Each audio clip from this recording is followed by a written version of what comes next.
नमस्कार. Vidarbha city news मध्ये मी आपले स्वागत करत आहे. अमरावतीतील संविधान चौक एक सामान्य संध्याकाळ नागरिकांची वर्दळ वाहतुकीचा आवाज आणि अचानक घडलेली एक हादरून टाकण्याची घटना. 25 वर्षीय यश रवींद्र पाटणकर आपल्या परिसरात काम करत असताना मोटरसायकलवरून आलेल्या तरुणांची त्यांच्यावर सलग चाकूने वार केले. काही सेकंदात आरोपी पळून गेले आणि यश गंभीर जखमी स्थितीत रुग्णालयात दाखल झाला असून डॉक्टरांनी त्याला मृत घोषित केले.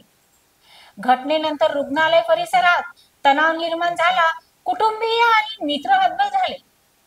प्राथमिक तपासात शत्रुत्वाचा कोण उभा राहिला असो, निखर खरे, बोबडे, यादव आणि मिरची हे संबंधित आहे.